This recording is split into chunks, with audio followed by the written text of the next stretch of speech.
Welcome to KRR kitchen. இன்றைக்கி நம்ம கிச்சனில் நல்ல ஒரு அருமையான ஸ்வீட் ரெசிபி தான் பார்க்க போகிறோம். இன்றைக்கி நம்ம முட்டை இனிப்பு பணியாரம் எப்படி செய்கிறது தாங்க பார்க்க போகிறோம். இந்த பணியாரம் பார்த்திங்கன்னா நல்லா புசு புசுன்னு சாப்பிட்றதுக்கே டேஸ்ட்டு ரொம்ப அருமையாக இருக்கும். பணியாரமும் நல்லா சாஃப்டாக இருக்குங்க. இந்த பணியாரம் எப்படி செய்கிறது நம்ம வீடியோக்குள்ளே போய் பார்ப்போம். அதுக்கு முன்னாடி நம்ம சேனலை இப்போ தான் ஃபஸ்ட் டைம் பார்க்குறீங்கன்னா சப்ஸ்கிரைப் பண்ணி வச்சுக்கோங்க. கூடவே பெல் சிம்பல் ப்ரெஸ் பண்ணி ஆளுங்கிற ஆப்ஷனையும் ப்ரெஸ் பண்ணி வச்சுக்கோங்க. அப்போ தான் நான் போகிற வீடியோஸ் எல்லாம் உங்களுக்கு தொடர்ந்து நோட்டிஃபிகேஷனில் உடனே கிடச்சிட்டு இருக்கும்.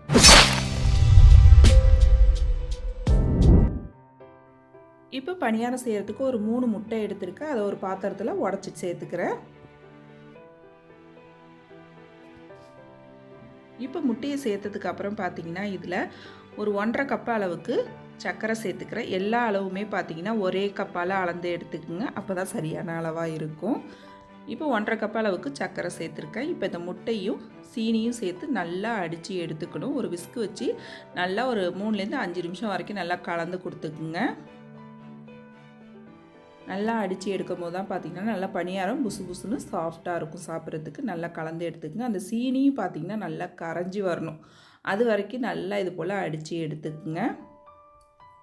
இப்போ நல்லா கலந்ததுக்கு அப்புறம் பார்த்திங்கன்னா இதில் 1 கப் அளவுக்கு ரவை சேர்த்துக்கிறேன். திரும்பவும் அதே கப்பால் 1 கப் அளவுக்கு மைதா மாவு சேர்த்துக்கிறேன். இந்த மைதா மாவுக்கு பதிலாக நீங்கள் கோதுமை மாவு கூட சேர்த்து செஞ்சுக்கலாம். இப்போ சேர்த்ததுக்கப்புறம் பார்த்திங்கன்னா இது கூட ஒரு 1/2 டீஸ்பூன் அளவுக்கு ஏலக்காய் தூள் சேர்த்துக்கிறேன். அப்புறம் பார்த்திங்கன்னா ஒரு பிஞ்ச் அளவுக்கு உப்பு சேர்த்துக்குங்க. நம்ம ஸ்வீட்டுக்கு கொஞ்சம் உப்பு சேர்த்தோம் அப்படின்னாக்கா டேஸ்ட் நல்லா எடுத்து கொடுக்கும் அந்த இனிப்பு சுவையை. ஒரு 1/4 டீஸ்பூன் அளவுக்கு ஆப்ப சோடாப்பு சேர்த்துக்கிறேன். இது எல்லாத்தையும் இப்போ நல்லா கலந்து விட்டுக்குங்க. மாவு கலந்து விட்டுட்டு அதுக்கப்புறம் பார்த்துக்கிட்டு தண்ணி சேர்த்துக்குங்க. இப்போ நல்லா கலந்து விட்டால் கொஞ்சம் திக்காக இருக்கிற மாதிரி இருக்குது. ஒரு 1/4 டம்ளர் அளவுக்கு தண்ணி சேர்த்து நல்லா ஒத்தாப்பில் கலந்து எடுத்துக்குவோம் மாவை. 1 கப்பு ரவை 1 கப்பு மைதா மாவுக்கு பார்த்திங்கன்னா 1.5 கப்பு சர்க்கரை சேர்த்துருந்தேன். இது வந்து கரெக்டான அளவாக இருந்துச்சு. இனிப்பு கரெக்டாக இருக்கும் இந்த அளவு சேர்த்திங்க அப்படின்னாக்கா. அதே போல் பார்த்திங்கன்னா ஏலக்காய் தூளுக்கு பதிலாக நீங்கள் வெண்ணிலா எசன்ஸ் சேர்த்திங்கன்னா கூட அந்த முட்டையோட ஸ்மெல் இல்லாமல் டேஸ்ட்டு ரொம்ப அருமையாக இருக்குங்க. நல்லா இது ஒரு 20 நிமிஷத்துக்கு ஊற வச்சு எடுத்துக்கும். இது அப்படியே ஊறிக்கிட்டு இருக்கட்டும்.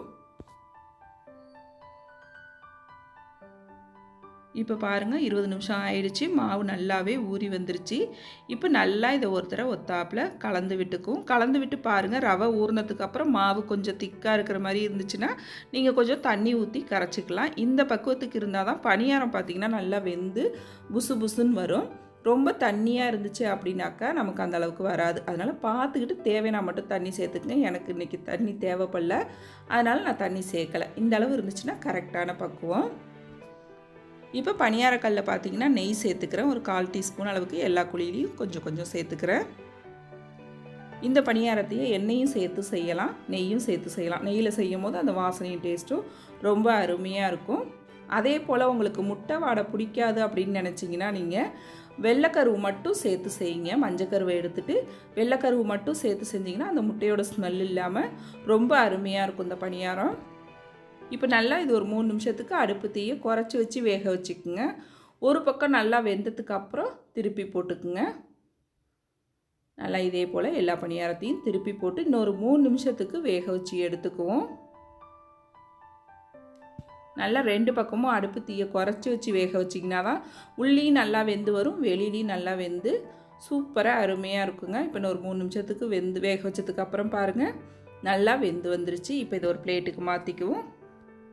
அவ்வளோதான், நம்மளோட பணியாரம் ரொம்ப அருமையாக சூப்பராக ரெடி ஆகிடுச்சு பாருங்கள். இனிப்பு எல்லாமே கரெக்டாக இருக்கும்.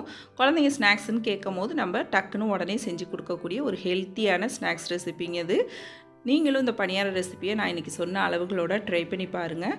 ட்ரை பண்ணி பார்த்துட்டு எப்படி இருக்குன்னு எனக்கு கமெண்ட் பண்ணுங்கள். என்னோட இந்த ரெசிபி பிடிச்சிருந்துன்னா லைக் பண்ணுங்கள், ஷேர் பண்ணுங்கள். மறக்காமல் நம்ம கேஆர்ஆர் கிச்சனை சப்ஸ்கிரைப் பண்ணி வச்சுக்கோங்க. நாளைக்கு வேற ஒரு ரெசிபியோடு சந்திப்போம். தேங்க்ஸ் ஃபார் வாட்சிங்.